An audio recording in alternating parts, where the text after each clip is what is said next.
Hello and welcome. This is part 3 of chemical kinetics. इस part में हम discuss करेंगे effect of temperature on rate of reaction. Effect of temperature को समझने के लिए हम टेम्परेचर कोफिशिएंट देखेंगे, Maxwell distribution of molecular energy देखेंगे, थ्रेशोल्ड एनर्जी और एक्टिवेशन एनर्जी क्या होती हैं वो सीखेंगे और देखेंगे कि एनर्जी बैरियर क्या होता है किसी भी केमिकल रिएक्शन में। So let's start. Effect of temperature on reaction rate. Temperature का रिएक्शन के रेट पर इफ़ेक्ट देखने के लिए एक एक्सपेरिमेंट किया गया। कैसे? मान लीजिए एक रिएक्शन है, A is converting into P. A क्या है हमारे पास? रिएक्टेंट, और पी है प्रोडक्ट। इस रिएक्शन को कराया गया 25 डिग्री सेल्सियस पे। टेम्परेचर क्या है? 25 डिग्री सेल्सियस। इस टेम्परेचर पे रिएक्शन को कराया गया तो रेट कांस्टेंट को कैलकुलेट किया।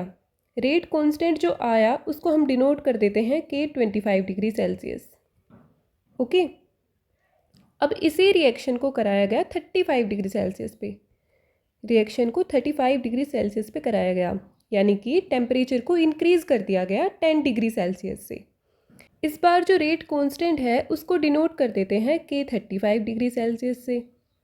ओके, तो एक्सपेरिमेंटली ये देखा गया कि जो के 35 की वैल्यू थी वो थी 2 टाइम्स ऑफ के 25 डिग्री सेल्सियस।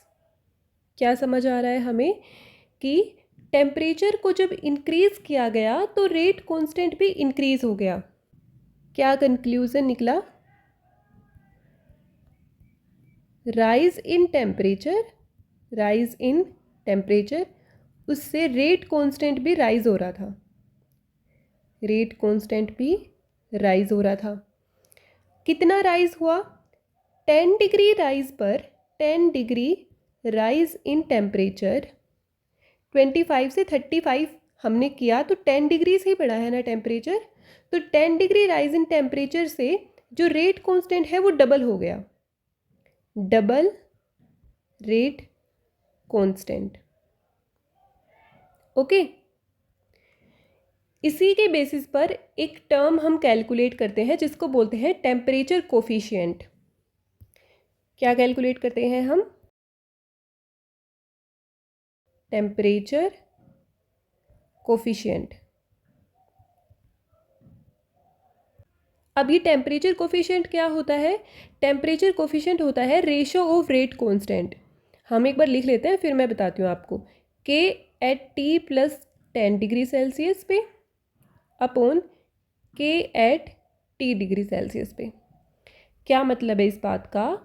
दो अलग अलग टेम्परेचर पे रेट कांस्टेंट को कैलकुलेट किया जाए और उन टेम्परेचर्स में डिफरेंस होना चाहिए 10 डिग्रीज का। तो उन रेट कांस्टेंट का जब हम रेशो लेंगे तो उस रेशो को बोलते हैं टेम्परेचर कोफिशिएंट। अब हमारे सामने एक क्वेश्चन आता है कि ऐसा हो क्यों रहा है कि टेम्परेचर को इंक्रीज करने पे रेट क्यों इंक्रीज हो रहा है? रेट क्यों इंक्रीज हो रहा है? वाई? अब हम इस चीज़ को समझते हैं। टेम्परेचर के साथ रेट कांस्टेंट इंक्रीज क्यों हो रहा है इसे एक्सप्लेन किया गया कोलिजन थ्योरी के बेसिस पे। Collision theory. इस थ्योरी में क्या बोला गया कि अगर कोई रिएक्शन है, मान लीजिए ए इज़ कन्वर्टिंग इनटू पी। अगर इस रिएक्शन में जो रिएक्टेंट के मॉलिक्यूल्स हैं, यानी कि जो ए के मॉलिक्यूल्स हैं, उनको अगर पी में कन्वर्ट होना होता है तो वो कैसे कन्वर्ट होते हैं कि ये ए के मॉलिक्यूल्स हैं, मान लीजिए कुछ मॉलिक्यूल्स हैं, इनके बीच में कोलिजन होता है, यानी कि ये एक दूसरे से कोलाइड करते हैं, सब आपस में कोलाइड करेंगे और इन कोलिजन की वजह से ये कन्वर्ट हो जाते हैं प्रोडक्ट में।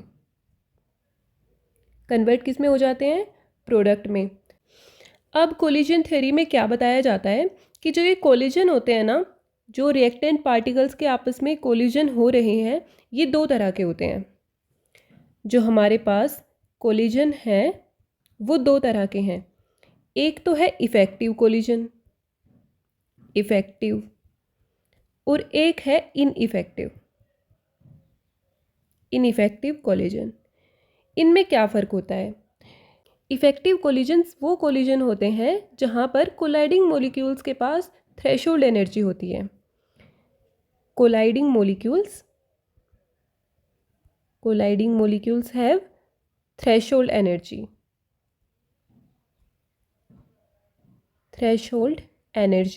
थ्रेशोल्ड एनर्जी क्या होती है वो अभी देखेंगे हम।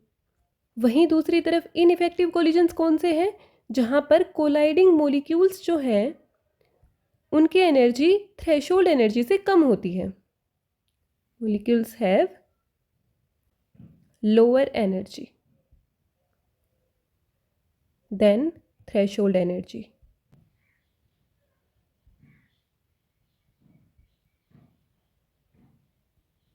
थ्रेशोल्ड एनर्जी क्या होती है? Threshold energy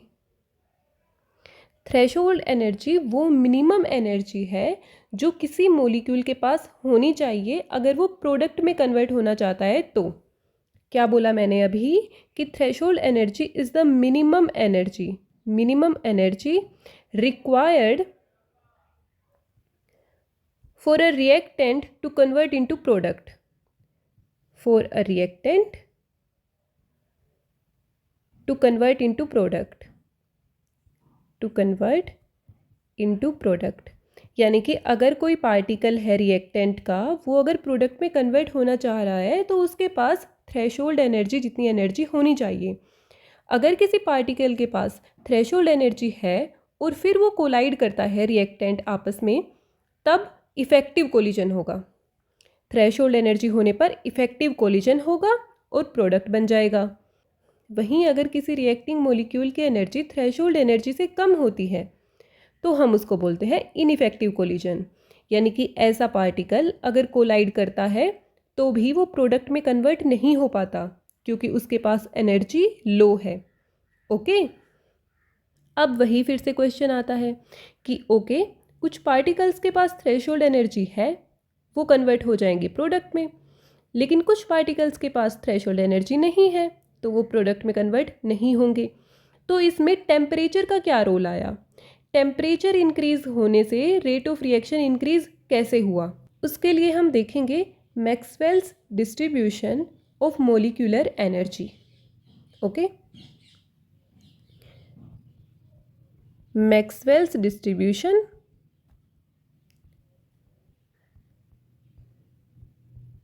of molecular energy।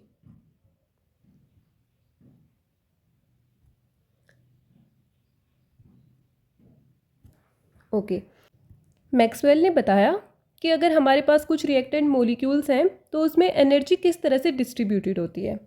तो इसको समझाने के लिए एक ग्राफ ड्रॉ किया जाता है। ये ऐसे एक ग्राफ ड्रॉ करते हैं।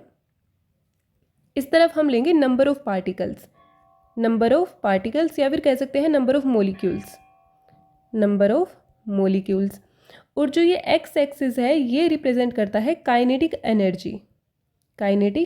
Energy of those molecules. Okay, तो ऐसा देखा गया कि अगर टेम्परेचर है T तो कुछ इस तरह से मॉलिक्यूलर एनर्जी का डिस्ट्रीब्यूशन होता है। ये अब मान लेते हैं कि ये कोई पॉइंट है, ये पॉइंट ये रिप्रेजेंट कर रहा है थ्रेशोल्ड एनर्जी को। थ्रेशोल्ड एनर्जी यानी कि जिन मॉलिक्यूल्स की एनर्जी इस पॉइंट से ज़्यादा होगी वो ही कन्वर्ट हो पाएंगे प्रोडक्ट में। तो इस कर्व से हमें पता लगता है कि जो मैक्सिमम नंबर ऑफ मॉलिक्यूल्स हैं, यानी कि ये पीक, यहाँ पर नंबर ऑफ मॉलिक्यूल्स सबसे ज़्यादा हैं। Maximum number of molecules have energy lower than threshold energy. Okay, ये हमें पता लग रहा है इस कर्व से। अब जो इस थ्रेशोल्ड एनर्जी के राइट में जो मॉलिक्यूल्स हैं, सिर्फ ये मॉलिक्यूल्स हैं जो प्रोडक्ट में कन्वर्ट हो पाएंगे। यानी कि ये जो मॉलिक्यूल्स हैं सिर्फ ये इफेक्टिव कोलिजन्स देंगे। ओके, ये हम बात कर रहे थे टेम्परेचर T की। मान लेते हैं यहाँ पर टेम्परेचर है T। अब टेम्परेचर को राइज करते हैं। जब टेम्परेचर को इंक्रीज किया गया तो जो मॉलिक्यूलर एनर्जी का डिस्ट्रीब्यूशन है वो कुछ इस तरह से देखने को मिला। कुछ ऐसा देखने को मिला मॉलिक्यूलर एनर्जी का डिस्ट्रीब्यूशन। यहाँ पर मान लेते हैं हम ये टेम्परेचर है T2, फर्स्ट था T1। ओके, तो जो हमारे पास टेम्परेचर T2 है वो ग्रेटर है T1 से। तो T2 में हमने क्या देखा कि number of particles having energy more than threshold energy increase हो गए हैं। कैसे, ये यहाँ पर देखिए, अब ये जो ग्रीन शेडेड एरिया है ये बता रहे हैं हमें इफ़ेक्टिव कोलिजन्स, यानी कि थ्रेशोल्ड एनर्जी जिनके पास है मॉलिक्यूल्स के पास, उनको रिप्रेजेंट कर रहा है। तो हम देख रहे हैं कि ये जो शेडेड एरिया है वो T2 के लिए इंक्रीज हो गया है। इसका मतलब when temperature is increased, temperature को जब इंक्रीज किया गया तो number of molecules having kinetic energy more than threshold energy, having kinetic energy more than threshold energy increases. जो मॉलिक्यूल्स जिनके पास थ्रेशोल्ड एनर्जी से ज़्यादा एनर्जी थी वो मॉलिक्यूल्स इंक्रीज हो गए। इससे क्या होगा, इससे इफ़ेक्टिव कोलिजन्स इंक्रीज हुए, एंड इफ़ेक्टिव कोलिजन्स के इंक्रीज होने से क्या हुआ, रेट ऑफ रिएक्शन इंक्रीज होगा, रेट ऑफ रिएक्शन इंक्रीज हुआ। यहाँ से हमें क्या समझ आया कि जो स्टार्टिंग में हमारा क्वेश्चन था कि टेम्परेचर के साथ रेट ऑफ रिएक्शन इंक्रीज क्यों हो रहा है, हमें उसका आंसर मिल गया। क्यों इंक्रीज हो रहा है टेम्परेचर के साथ रेट, क्योंकि जब टेम्परेचर को हम इंक्रीज कर रहे हैं तो इफ़ेक्टिव कोलिजन्स इंक्रीज हो जाते हैं। अब कोलिजन थ्योरी में हमने देखा था कि इफ़ेक्टिव कोलिजन्स की वजह से ही प्रोडक्ट बनता है, तो इसका मतलब इफ़ेक्टिव कोलिजन इंक्रीज हो रहे हैं तो प्रोडक्ट ज़्यादा बन रहा है। प्रोडक्ट ज़्यादा बनने का मतलब ही क्या है कि रेट ऑफ रिएक्शन फास्ट है, फास्ट रिएक्शन हो रही है। ओके, अब नेक्स्ट हमें एक टर्म का मतलब समझना है, एक्टिवेशन एनर्जी, क्योंकि केमिकल काइनेटिक्स में एक्टिवेशन एनर्जी आपको बहुत बार सुनने को मिलता है। तो हम समझते हैं कि ये एक्टिवेशन एनर्जी होता क्या है। एक्टिवेशन एनर्जी, इसको समझने के लिए हम एक एग्जाम्पल लेते हैं ताकि हमें इजीली समझ आए कि क्या हो रहा है। हम एक स्टूडेंट को कंसिडर करते हैं, स्टूडेंट का नाम है मान लीजिए अमित। अमित पढ़ रहे हैं क्लास 12th में, ठीक है। अब इनको क्लास 12th के एग्ज़ाम्स देने हैं और एग्ज़ाम में मिनिमम पासिंग मार्क्स कितने हैं, मिनिमम पासिंग मार्क्स 33% होते हैं, 33%।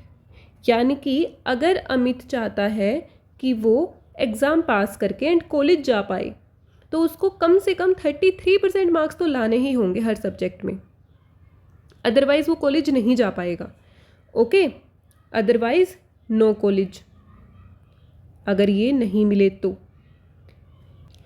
इसको हम रिलेट करके ये समझ सकते हैं कि जो ये मिनिमम पासिंग मार्क्स है ना, ये एक तरह से है थ्रेशोल्ड एनर्जी, थ्रेशोल्ड एनर्जी।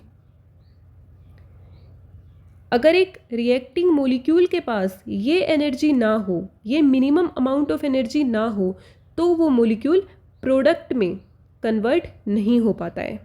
मान लेते हैं कि 12th क्लास में अमित ने एग्ज़ाम दिया और उसके मार्क्स आए 20%।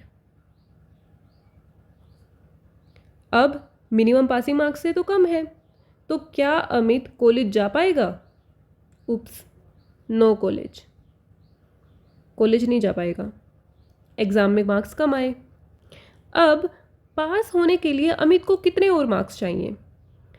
उसको 13% मार्क्स और चाहिए ताकि टोटल हो जाए 33%। फिर वो पास हो जाएगा एंड कॉलेज में भी जा पाएगा। बिल्कुल सही बात है। तो ये जो 13% एक्स्ट्रा चाहिए ना, ये एक्स्ट्रा मार्क्स रिक्वायर्ड, इनको हम लिख सकते हैं एक्सेस मार्क्स रिक्वायर्ड।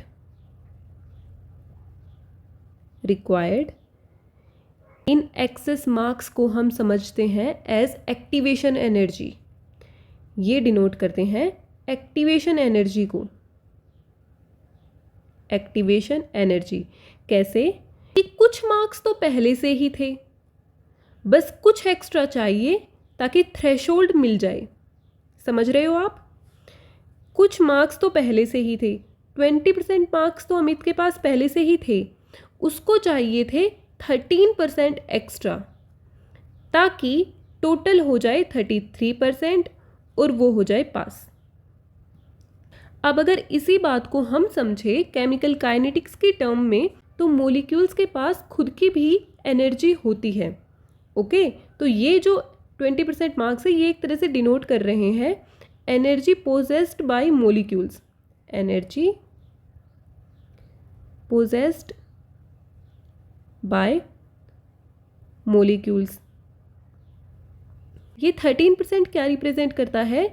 ये वो एक्सेस एनर्जी है जो मॉलिक्यूल को चाहिए ताकि वो थ्रेशोल्ड तक पहुंच पाए। ओके, एक्सेस एनर्जी रिक्वायर्ड ताकि थ्रेशोल्ड तक पहुंच पाए और प्रोडक्ट में कन्वर्ट हो पाए। Required to convert into product, convert into product. ये जो एनर्जी चाहिए होती है एक्सेस एनर्जी, इसको बोलते हैं एक्टिवेशन एनर्जी, एक्टिवेशन एनर्जी। इसको डिनोट करते हैं E ऐसे।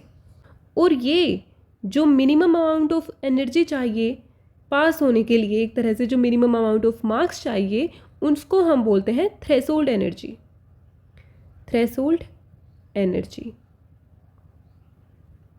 ओके, तो अगर इस तरह से थ्रेशोल्ड एनर्जी अचीव हो जाती है तो प्रोडक्ट बन जाएगा, प्रोडक्ट बन जाएगा और अमित पास हो जाएगा। ओके, अब इसको केमिस्ट्री के टर्म्स में देखते हैं हम। मान लेते हैं कि एक रिएक्शन है, A is converting into P, product बन रहा है। इस रिएक्शन की हम मानते हैं कि थ्रेशोल्ड एनर्जी जो है, थ्रेशोल्ड एनर्जी, इसको हम रिप्रेजेंट कर देते हैं TE से। थ्रेशोल्ड एनर्जी हम मान लेते हैं 50 किलो जूल पर मोल है, 50 किलो जूल पर मोल। अब मान लेते हैं कि जो रिएक्टेंट के पास पहले से ही एनर्जी है, रिएक्टेंट मोलिक्यूल्स हैव एनर्जी, हम मान लेते हैं कि जो उनके पास पहले से एनर्जी है वो है 20 किलो जूल पर मोल, किलो जूल पर मोल। तो सिर्फ इस 20 किलो जूल पर मोल के साथ तो वो प्रोडक्ट में कन्वर्ट हो नहीं पाएंगे, इसलिए उनको एक्सेस एनर्जी कितनी चाहिए प्रोडक्ट में कन्वर्ट होने के लिए?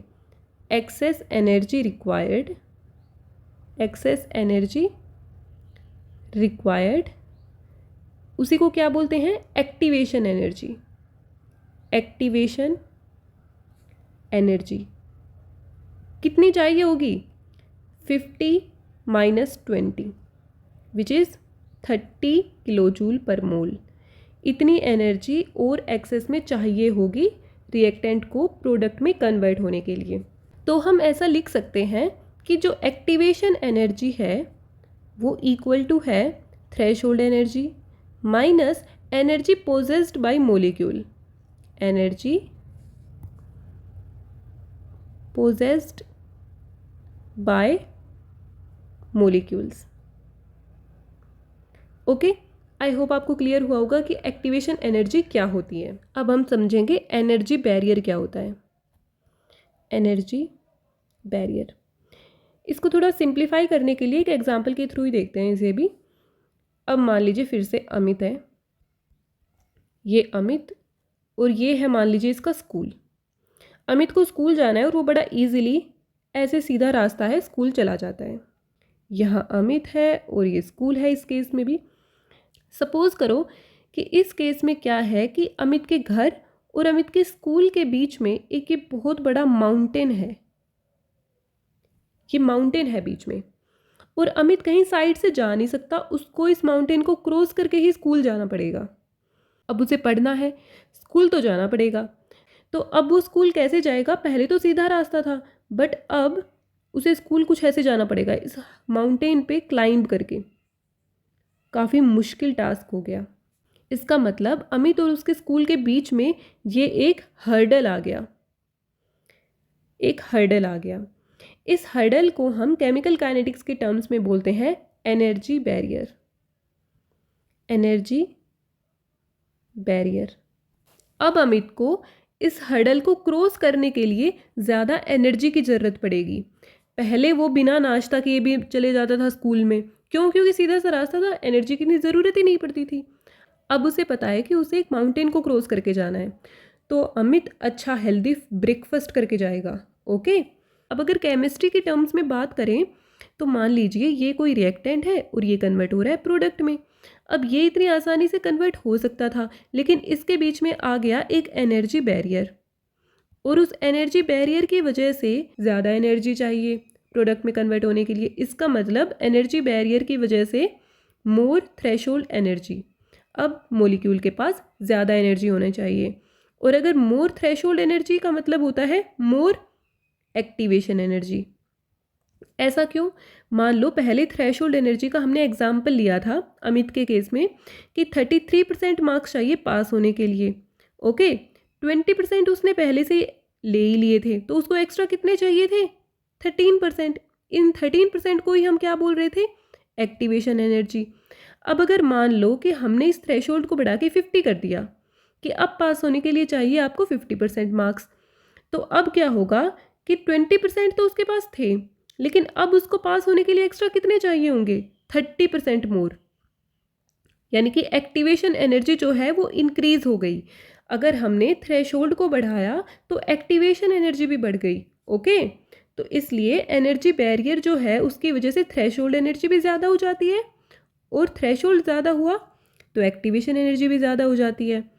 अब थोड़ा सा और डेप्थ में समझने की कोशिश करते हैं एनर्जी बैरियर को। मान लीजिए कि ये अमित है और ये उसका स्कूल है। इस बार माउंटेन जो है वो इतनी है, माउंटेन की हाइट है ये। वहीं दूसरे केस में क्या होता है कि मान लीजिए किसी भी तरह ये जो माउंटेन है इसकी हाइट कुछ हो गई ऐसी। अब अमित को जाना है स्कूल। कौन से केस में वो स्कूल जल्दी पहुंच जाएगा? यहाँ पे टिक टिक टिक टिक टिक कम ही हाइट पर चढ़ना पड़ेगा, तो यहाँ पर वो स्कूल जल्दी पहुंच जाएगा। इसका मतलब कह सकते हैं अगर केमिकल रिएक्शन के टर्म्स में बात करें तो हम यहाँ बोलेंगे कि फास्ट रिएक्शन हो जाएगी, फास्ट रिएक्शन। वहीं अगर इस केस में बात करें तो माउंटेन काफ़ी ऊंचा है, उसको टाइम लगेगा चढ़ने में, एनर्जी भी ज़्यादा चाहिए होगी चढ़ने के लिए, तो इसका मतलब यहाँ पर जो है वो स्लो रिएक्शन होगी, स्लो रिएक्शन। अब फास्ट रिएक्शन क्यों हुई यहाँ पर? फास्ट इसलिए हुई कि जो एनर्जी बैरियर था वो लो है, लो एनर्जी बैरियर। अगर एनर्जी बैरियर लो है तो इसका मतलब थ्रेशोल्ड एनर्जी भी लो है, इसका मतलब लो थ्रेशोल्ड एनर्जी। अगर थ्रेशोल्ड एनर्जी लो है तो इसका मतलब एक्टिवेशन एनर्जी भी लो है, लो एक्टिवेशन एनर्जी। इस केस में अगर देखें स्लो रिएक्शन क्यों हुई?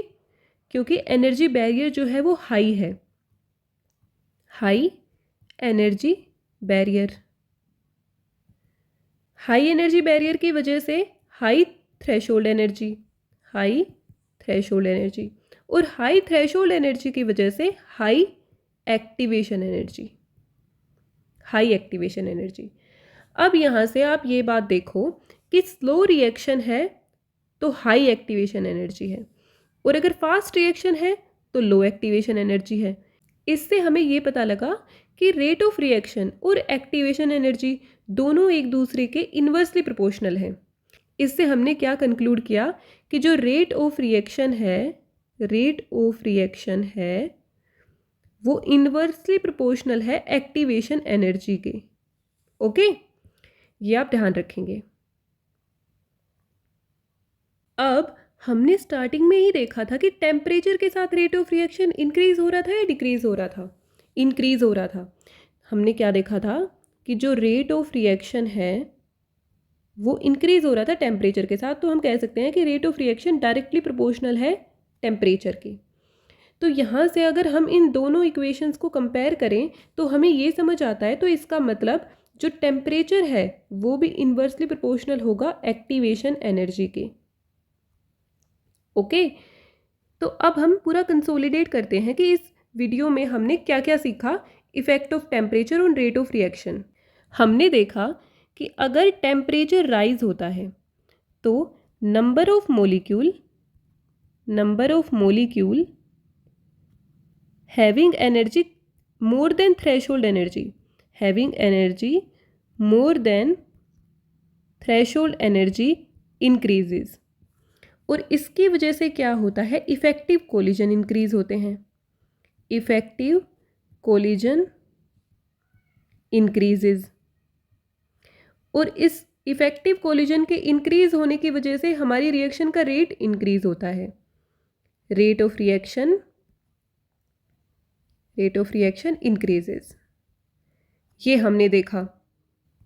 दूसरा हमने अभी देखा कि टेम्परेचर और एक्टिवेशन एनर्जी इन्वर्सली प्रोपोर्शनल है, राइट। तो इसका मतलब क्या है कि अगर टेम्परेचर को इंक्रीज करते हैं तो उससे क्या होगा कि एक्टिवेशन एनर्जी डिक्रीज हो जाएगी, एक्टिवेशन एनर्जी डिक्रीज हो जाएगी। एक्टिवेशन एनर्जी डिक्रीज होने का क्या मतलब है कि थ्रेशोल्ड एनर्जी भी डिक्रीज हो रही है, थ्रेशोल्ड एनर्जी भी डिक्रीज हो रही है। और थ्रेशोल्ड एनर्जी का डिक्रीज होने का क्या मतलब है कि जो हमारा एनर्जी बैरियर है, एनर्जी बैरियर वो डिक्रीज हो रहा है, डिक्रीजेस। ऐसा क्यों हो रहा है कि मान लो कोई रिएक्टेंट है, वो कन्वर्ट हो रहा है प्रोडक्ट में, कुछ इस तरीके का एनर्जी बैरियर है बीच में, ओके। यहाँ पे हम मान लेते हैं टेम्परेचर है 25 डिग्री सेल्सियस। अब दूसरे केस में अगर टेम्परेचर है 35 डिग्री सेल्सियस, तो जो ये एनर्जी बैरियर है ये रिड्यूस हो जाता है। इस एनर्जी बैरियर के रिड्यूस होने की वजह से थ्रेशोल्ड एनर्जी रिड्यूस हो गई, थ्रेशोल्ड एनर्जी रिड्यूस होने की वजह से एक्टिवेशन एनर्जी भी कम हो गई। तो इस वजह से इस केस में क्या होगी, फास्ट रिएक्शन, फास्ट रिएक्शन। तो हम कह सकते हैं कि टेम्परेचर इंक्रीज होने से एनर्जी बैरियर रिड्यूस होगा, और एनर्जी बैरियर रिड्यूस हुआ तो इसका मतलब ये है रेट ऑफ रिएक्शन इंक्रीज होगा, रेट ऑफ रिएक्शन इंक्रीज। तो यहाँ इस वीडियो में हमने एक बेसिक अंडरस्टैंडिंग ली है कि टेम्परेचर का रिएक्शन के रेट पर क्या फ़र्क पड़ता है। उसको हमने दो तरीके से समझ लिया कि एक तो इफेक्टिव कोलिजन्स की वजह से, और एक activation energy, threshold energy, energy barrier की टर्म्स में, ओके। आज हम इतना ही डिस्कस करते हैं। नेक्स्ट वीडियो में हम बात करेंगे कि एक्सोथर्मिक और एंडोथर्मिक रिएक्शंस क्या होती हैं, एक्सोथर्मिक एंड एंडोथर्मिक रिएक्शन। और हम क्या बात करेंगे, हम देखते हैं कि कैटलिस्ट डालने से रिएक्शन फास्ट हो जाती है। बहुत बार हम कहते हैं कि कैटलिस्ट की प्रेजेंस में फास्ट रिएक्शन हो जाएगी, तो हम देखेंगे ऐसा क्या करता है कैटलिस्ट जो फास्ट रिएक्शन हो जाती है, वो हम देखेंगे। थर्ड जो काफ़ी इंपॉर्टेंट है वो हम पढ़ेंगे अर्हेनियस इक्वेशन। बहुत क्वेश्चंस आते हैं CSIR नेट में भी एंड गेट में भी, अर्हेनियस इक्वेशन। ये सब हम देखेंगे नेक्स्ट वीडियो में, ओके। आज के लिए इतना ही। Thank you so much for watching.